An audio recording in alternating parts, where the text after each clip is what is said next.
Il y a des gens qui se sont fait des couilles en or aujourd'hui, pardonnez-moi l'expression. Bonjour à tous et bienvenue sur Dr Crypto. Aujourd'hui, pas d'intro, on va directement dans le vif du sujet. Pourquoi? Parce qu'on parle du Pi Network. Ça y est, le Pi a été listé, le mainnet de Pi est sorti et eh bien, il y a beaucoup de choses à dire. Alors déjà, on le voit ici, le mainnet a été lancé ce matin à 9 h, heure de chez nous, et on est venu atteindre un petit sommet ici, au-delà des 2 $.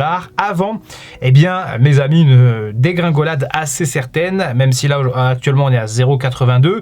On n'est pas non plus sur un véritable crack, mais on a quand même perdu plus du double de la valeur. Et on a surtout eu une grosse pression vendeuse. On le voit ici sur les bougies, ce sont des bougies de 15 minutes.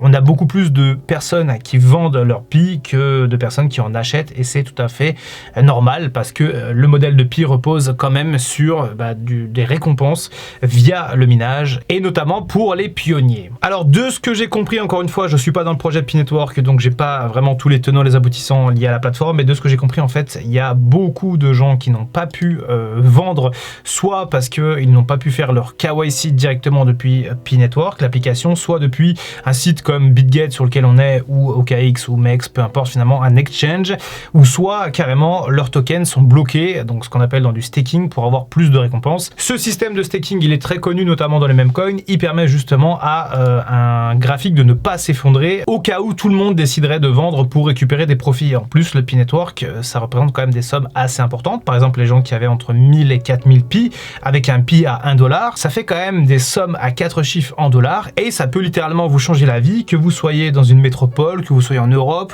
ou que vous soyez en Afrique, etc. On sait que ce genre de somme peut changer la vie des gens en fonction de là où ils se trouvent. Et donc c'est pas surprenant maintenant qu'on ait une descente de plus en plus marquée, et ici on le voit, on vient à peine à l'instant de toucher un plus bas historique aux alentours des 0,81 centimes de dollar. On va regarder d'ailleurs les détails de la crypto, puisque certes moi je manque un peu de connaissances sur la philosophie de Pi et de son côté révolutionnaire. Par contre, en matière d'analyse de charts, de crypto-monnaie et de notions de tokenomique, là je peux vous donner quelques indications. Alors déjà, qu'est-ce qu'on voit autour du Pi Network? C'est que la capitalisation a atteint 5 milliards de dollars. C'est absolument énorme. Et la question que je continue de me poser, c'est d'où vient l'argent en fait? Alors depuis hier, j'ai étudié encore pas mal de choses, et j'ai notamment essayé de comprendre un peu le modèle économique de Pi Network, mais c'est quand même assez compliqué de comprendre d'où vient cette somme absolument faramineuse de 5 milliards de capitalisation. Ici on le voit dans les métriques du mainnet, avec notamment tout ce qui est tokenomie, donc c'est-à-dire la manière dont c'est la science un peu des tokens, comment est-ce que tout cela a été créé, comment cette monnaie a été créée. On voit ici qu'on a une max supply de 100 milliards, on voit qu'on a une supply qui circule actuellement de 6,3 milliards, donc ça c'est ce qui est hors du champ du projet Pi Network, c'est ce qui circule, c'est ce qui est libre à l'achat et à la vente. On a une immense partie qui est actuellement bloquée, donc soit dans des protocoles de staking, soit des tokens qui sont burn parce que les gens n'ont pas fait leur KYC, soit parce que c'est des tokens qui appartiennent au développement de la core team, etc. Bref, pour l'instant, c'est encore assez flou par rapport à tous les tokens, mais ce qui est intéressant, et on le voit ici, c'est que on n'a pas énormément de tokens, on a 6 milliards de tokens sur 100 milliards, donc on a 6% de tous les tokens Pi qui sont en libre échange actuellement sur les marchés. Ça veut dire que on n'a pas l'intégralité des fonds qui sont vendables, entre guillemets, et moi, c'était ça ma crainte. C'est pour ça que je disais, attention les gars, ça montera peut-être pas à 5-10 $, ça peut toucher le dollar, pourquoi pas, mais j'ai dit hier que je pensais que ça allait plutôt être de l'ordre des centimes, et on y est, on est quasiment au dollar, on va pas se cacher, on est quand même à 80 centimes, ce qui est plutôt pas mal, mais on n'est pas finalement sur des sommes absolument folles. Certains tablaient sur des dizaines de milliers de dollars de capitalisation pour le Pi, on n'y est pas parce qu'encore une fois, il s'agit de l'offre et de la demande. Alors d'autres informations sur le Pi en termes de métriques, on voit que l'ATH, le plus haut historique, s'est situé à 2,10 $, à peu près une heure après le listing ce matin, et le plus bas historique à 0,82, on y est actuellement. J'ai peur même que d'ici à ce que la vidéo sorte, on soit même plus bas. Pour l'instant, on est à 0,80. Ça s'explique en fait, ça se comprend. Encore une fois, il y a beaucoup de gens qui vont prendre des profits. Il y a aussi beaucoup de gens sans doute qui ne savaient pas trop comment faire, peut-être pour déplacer leurs tokens, etc. Il y a plein de gens qui sont un peu perdus pour le transfert des tokens Pi vers les exchanges pour vendre, etc. Si jamais c'est votre cas, on fera une vidéo peut-être demain pour parler justement de ça, de comment est-ce qu'on vend, comment est-ce qu'on achète, etc. Et encore une fois, pour certains, vous avez des milliers de Pi, vous avez miné pendant des années et aujourd'hui vous êtes récompensé, et donc c'est tout à fait normal de voir ici des ventes en fait qui sont supérieures aux achats en fait. Parce que tout simplement, là on est sur de l'argent quasiment gratuit. Et vous voyez d'ailleurs ça fluctue pas mal et là on peut voir que le cours est en train de remonter. Il y a plus de pression acheteuse que de pression vendeuse. Donc c'est plutôt bon signe, ça veut dire qu'il y a plus d'acheteurs que de vendeurs là tout de suite maintenant. Et normalement ça doit se sentir sur le cours. Oui, le cours est repassé à 0,82. Il y a beaucoup de volatilité sur le P-Network. Ça devrait se stabiliser à un moment donné.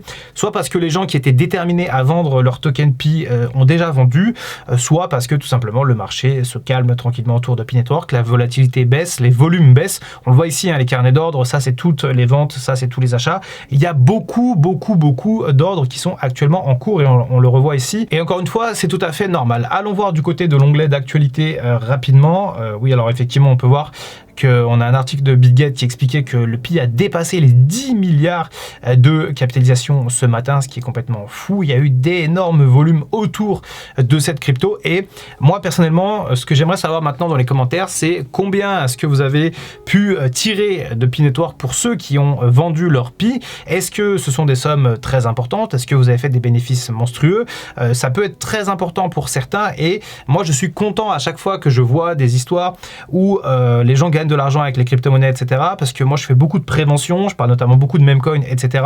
Et j'explique qu'avec les meme-coins, on peut gagner de l'argent, certes, mais aussi on peut en perdre. Et là, de voir beaucoup de gens gagner de l'argent comme ça, un peu gratuitement, juste en ayant eu la patience de miner sur un téléphone, eh bien, moi, ça me fait très honnêtement plaisir et je suis vraiment content pour les gens qui n'ont pas gagné, même si moi, je ne suis à aucun moment rentré sur le P-Network. Toujours est-il que de mon côté, je reconnais mon mea culpa, je reconnais avoir été dans l'erreur en pensant que c'était un scam, une arnaque.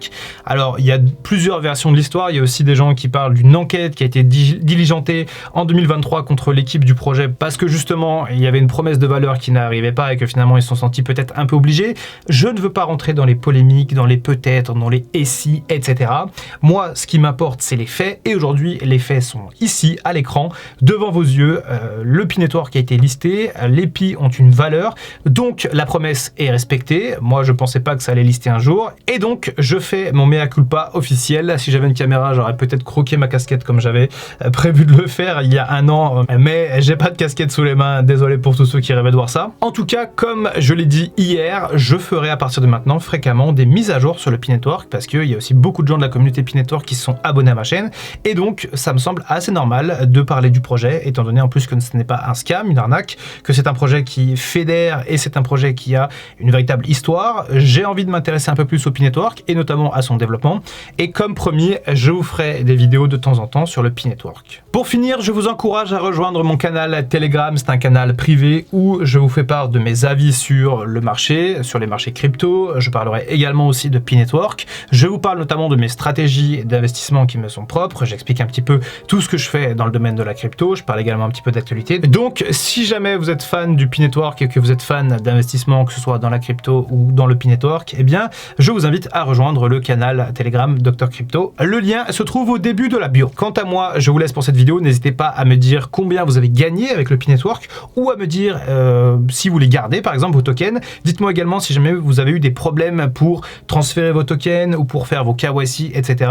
En fonction des commentaires, j'essaierai de faire d'autres vidéos peut-être pour vous aider ou on fera peut-être des points sur Telegram pour aider les gens qui galèrent à s'en sortir avec le P-Network. C'était le Dr Crypto. On se retrouve très bientôt pour une prochaine vidéo. En attendant, comme d'habitude, prenez soin de vous et prenez soin de votre portefeuille.